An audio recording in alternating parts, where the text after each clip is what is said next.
Hi and welcome back. Thanks for coming back to our channel. Today I thought I would do a review on a couple of products that we've been using for some time, one more so than others, and you'll have seen the Hillbilly campfire and cooking set that we use when we go away. But previous to that we used to use this one here, which is the Ozpig, which is another popular cooking setup, if you like. So I thought I would do a comparison between the two, and also the reason why we go with one rather than the other. Both of them in their own right, fantastic things, both the same sort of money. So I guess the first thing we should be looking at, how heavy are they? With the Ozpig I've just weighed, and this one, and bear in mind this is the Ozpig with nearly all the accessories that you can get. This weighs in at a hefty 30 kilos. The Hillbilly, which I will set up for you so you can see them, because Tanya today is going to be doing a cooking segment on doing pork belly. So she's going to go through that with you guys. But the Hillbilly, this weighs in at 23 kilos. So straight away we're 7 kilos better off with the Hillbilly. And bear in mind the Hillbilly, exactly the same as the Ozpig, has got all of the accessories in these bags. I guess the negatives to them, the Ozpig packs up in a far smaller setup, but one unit, but it is extremely heavy. The Hillbilly comes in 2 bags, the fire in one, and the cooking stand and utensils in the other.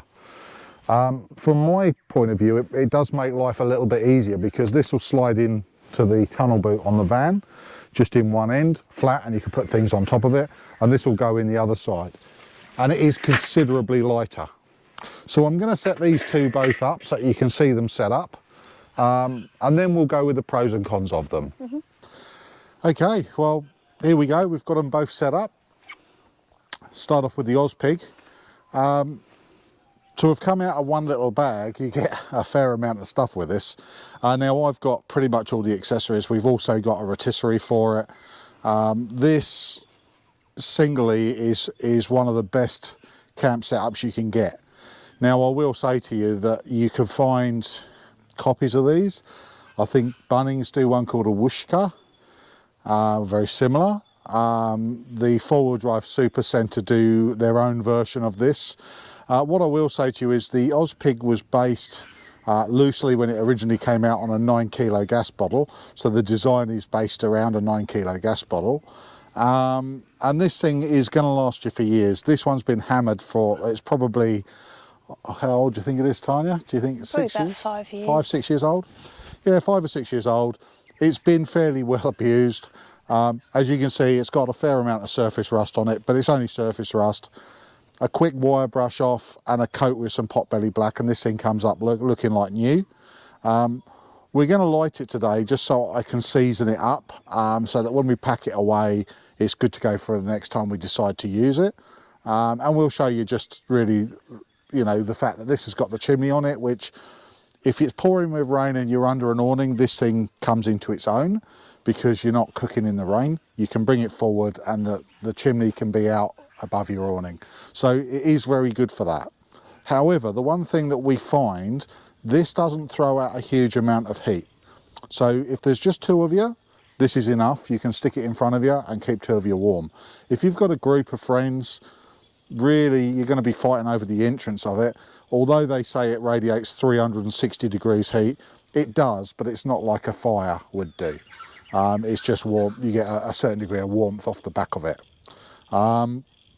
So that's the Ozpig. I say we will get it lit up. All the utensils, this one's a heat bead basket that goes with it. We have 2 plates. One's a hot plate for cooking on, and this one's a warming plate, so you can take things off and put it on the warming plate to keep them warm when you're doing breakfasts in the morning. Obviously we've got the grill on the top, so if you want to flame grill stuff, you can do that. This is a diffuser. This is to lift the lid off the top without burning yourself, and just a few extras that I carry with it. It has got the raised legs, which are not standard, and it has got the offset chimney on the back, which also is not standard. So all of these things are extras. Okay, let's move over to the Hillbilly. Now obviously the advantage of the Hillbilly is a campfire. It's a campfire with a lid, so when you go to bed at night, it's as good as the Ozpig. With the Ozpig, you can just basically shut the door and you haven't got to worry about fire getting away. With the Hillbilly, you can put the lid on it and you don't have any issues with that, which I'll show you that. Again, when you're finished with your fire, just stick the lid on it, get it on square, it helps. And you'll find that that this will just smother the fire, and it might still be warm in the morning. Sometimes I've found it a couple of times still be glowing and you get a fire going very quickly, but the wind's not going to whip up and blow this across the campground and cause a fire. So that's very good. The other thing is, if you're on a campsite where they're a bit funny about fires, a lot of them don't like their grass being burnt. All you do with this is stick it under like that, and you've got yourself a setup that will stop it from burning the grass, which is also very good. So the campsite, the kitchen side of things, it's a stake that you put in the ground. I've just got a copper and hide mallet that I use to knock that in the ground. And there are so many accessories for this. The two that I've got is the fry pan and the hot plate. I find for pretty much everything we want to use, really good. What I really like about the hot plate is it takes a fair while to get heat into it. And likewise, your fire is constantly going up and down. And because your fire is constantly going up and down in heat, you don't really want a thin hot plate that is going to change heat too quickly, because you'll end up burning 1 minute and not cooking the next. With the Hillbilly camp hot plate, this one, you don't have that problem. It cooks really nicely. Just get your fire good and hot to start with. The frying pan is totally the opposite of the hot plate. This one changes heat very, very quickly. So I can usually find with the frying pan, I can set it up much higher and cook with them both over the heat. So in effect, the frying pan is kind of over top of the hot plate to a degree, just offset them slightly. Frying pan, I do all my mushrooms in there, and anything that's cooked comes out off of the hot plate into the frying pan to keep warm. Really, really effective, a lot more room than you get with the Ozpig for cooking, but very, very good. A couple of hooks just to hang your utensils on. And this is for your camp oven, which I'll just show you. We do have a camp oven here. I shall grab it. And basically, that's how that goes. So it puts you across the fire very easily, supporting the camp oven at the sides, so it's not hanging on a chain. Very, very good. And again, this is the Hillbilly camp oven, which is a spun steel one. Now, later today, Tanya is going to be doing pork belly, and she'll be showing you a recipe that she uses. And yeah, we'll be cooking it and showing you the results. Ready? Good afternoon everyone, and welcome to Pozzie Adventures on this lovely lockdown Sunday where we're doing these reviews at home. And I've decided, since I very rarely make an appearance on the camera, that I would do a little bit of a cooking demonstration. So this here is my favourite recipe for pork belly, and it's Pat Callahan's 4x4 Adventures. And it's one of the recipes from his book, and it's the foolproof slow roasted pork belly. And I have to say, it's probably the best recipe that I've found for getting good results every time. So I've prepared everything before, because I'm sure you don't want to see me preparing vegetables. So the pork belly I patted completely dry. I've done all the cutting into the skin. I've seasoned with olive oil and lots of salt. Made sure I've rubbed it all into the cracks and crevices. And then over here, this is going to form the base for the pork belly. So we've got onions roughly chopped and apples roughly chopped, and we've got garlic cloves which are going to fill the gaps. So with the recipe, the key is to make sure that the foil doesn't cover the skin. So you need to do a cross, and one piece is a lot longer than the other, like so. And this is going to sit on the trivet here, which will go into the camp oven. So the key is to pop your onion on here and your apple. And I do tend to find if I pop the trivet underneath, it does give me that guide as to where my base is so that I'm not overfilling it. So pop all of that in here. Richard can fast forward this bit. Richard's going to steal our onion. So I'm just making sure that the trivet is nicely covered, which it is.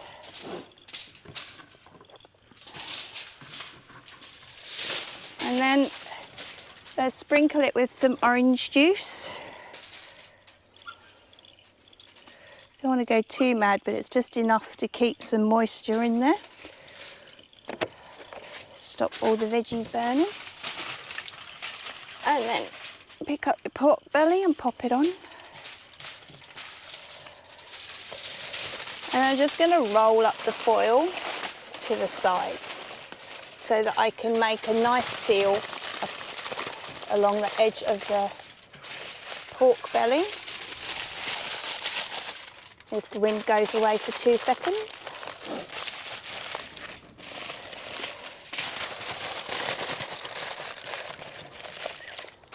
Okay, so there we go, that's all prepared, and then I'm just going to pop it into the camp oven.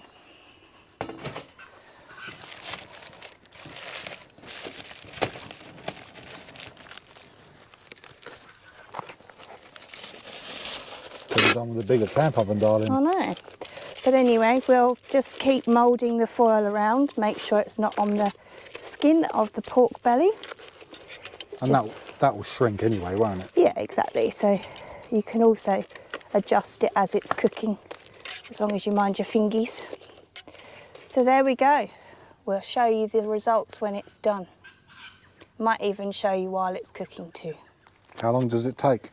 About 3 to 4 hours, depending on the heat of the fire. Cool. Okay. So the fire's now nice and hot. This needs to be cooked for 3 hours at a fairly low temperature. You're aiming for about 150 degrees. You don't baste it at all while it's being cooked. You just let out the steam on a regular basis so the crackling doesn't get soggy. So here we go.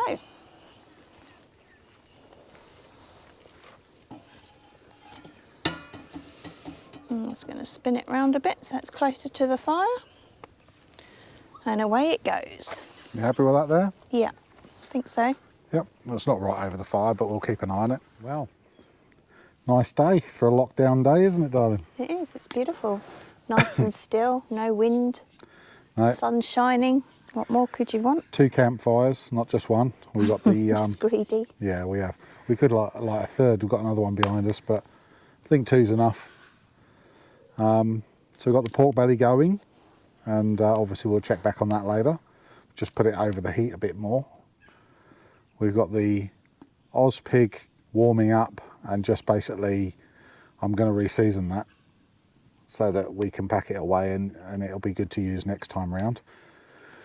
Yeah, so we made the decision about 3.5 years ago to sell up and buy a block of land with some acreage, and we were living just outside of Melton at the time in Victoria, and we've moved, what, 35-40 minutes away? Yeah, about that.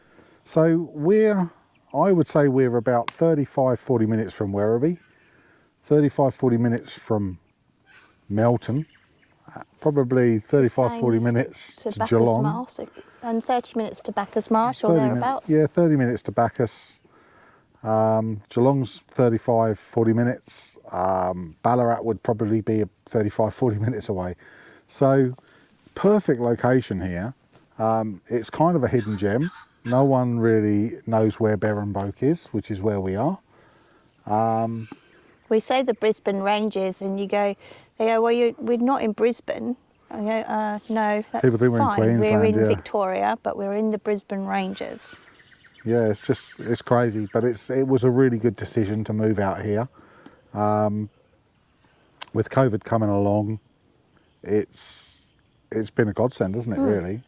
So we've got, right now, we're sitting out here, we've got the campfires going, we're doing bush cooking, if you like. We can't go away in our caravan, so we're doing the next best thing and bringing the people to the caravan, i.e. us. So yeah, sitting here, I've already devoured a glass of Riesling, which came from the Mitchelton vineyard that we went to the other day out at Majors Creek. Very, very good wines there, very nice people. And now we're on one which is a South Australian wine. It's a Shiraz called Marking Time that I think Tanya got cheap. So. I got 2 bottles for $20. It was buy one, get one free at Woolworths, BWS. You got to love a bog off offer. Buy one, get one free. Yep, definitely. So, yeah. Cheers. Cheers. Look, we have company. Naughty dog. We have a needy dog. She's very needy. And we got another one over there somewhere. There. She's not as needy, but this one is really needy. Yeah, she's just very naughty. So they have to be kept separate anyway. Anyway, updates on the 2 cooking devices. We're going to call them cooking devices from now on. So both of them going well. Now, what we were going to talk about was the pros and cons to both of these. And I think summarising them up, the Ozpig packs up into one bag. Yes, it's heavy, but it's quite compact. The biggest advantage of the Ozpig over the standard fire pit is the fact that it does have a chimney. When the weather's wet, you can bring the Ozpig under. The chimney still goes out the top. You can stay dry while you're cooking. And this is plenty good enough for 2 people to keep nice and warm. So we're going to start using this more. When you see us on our trips, we're going to start using this one more. We originally only used this, but when we bought the Hillbilly, we've kind of, if you like, abandoned the Ozpig. And the Ozpig is, huh? Poor pig. We abandoned the pig. Poor pig. Yeah, the pig. Sorry. Lost me for a minute there, darling. Yeah, so we abandoned that and we're going to come back to it and we're going to start using it a bit more. I'm going to get it all seasoned up, looking nice, and we're going to start using it. So coming over to the Hillbilly. Okay, the great thing about the Hillbilly is it's a fire. So you get a proper open fire. Look how much wood I've got on it. You simply can't put that much wood in an Ozpig. This one will throw out a huge amount of heat for everyone that's sitting around it. You don't need to cut your wood too small. You can just put big chunks on there and she'll keep you warm all night. The kitchen side, the camp cooking area, very versatile. Camp oven's great, but you can use this camp oven on the pig as well. So, you know, it is great, but it's not only that you can use it on this, you can use it on the pig. But the camp oven's great. The hot plate frying pan, really good. You can cook up a really good meal on this. It is a lot quicker to set this one up than it would be to set up the pig. The pig takes a bit more time setting up. And cooling down, same thing. The pig takes a bit longer to empty out and get it cool than the Hillbilly does. So summary really is they're both cracking. Money-wise, about the same. I don't think there's a lot of difference. If you buy all the accessories for that and you buy all the accessories for this, price-wise, if it's 50 bucks difference, I'd be very surprised if it's even that much. They're both about the same sort of money. They're both very versatile. If space is an issue, go with a pig. If space is not an issue, but weight is an issue, go with this one. So that's about it. That's what you're doing, babe. Very little. I am, because we're having pork belly for dinner, and it's now lunchtime. I figured it was only fair to show off the Ozpig. and what it can do. So I've put the diffuser underneath because, as you can see, I've scorched these a little just to take the temperature down. But yeah, looks like we'll be having a good lunch. Looks yummy. Lamb chops. That'll be fine. Yuck. Burger. Yum. With some chicken rub on it. Chipotle. Chipotle chicken rub on a burger. We got I'm chipotle sure it'll be chicken rub. fine. Yeah, there's nothing wrong with that. You can put what you like on it. There's no rules. Okay. No rules. And at then all. there's pork sausages with apple and cider. So it Amber looks likes those. Yeah. The dogs are kind of... I She's think Amber's failing just disinterest. given up for a minute. No, she's just failing disinterest. Oh, look, there She's she goes. very interested. And the other Tanya. one, she's feigning disinterest too.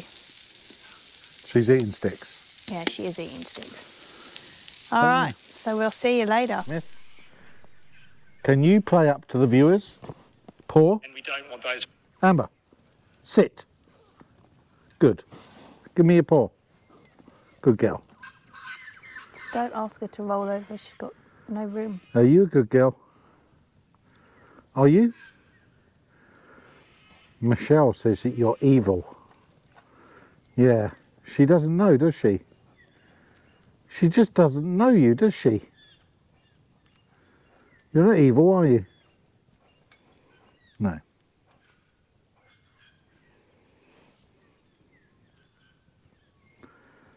Tell Auntie Michelle that you're a good girl. Paw? Paw?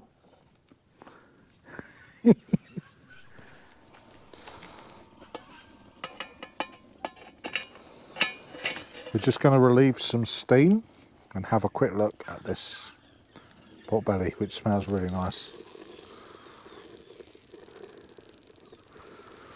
There's juices in the bottom.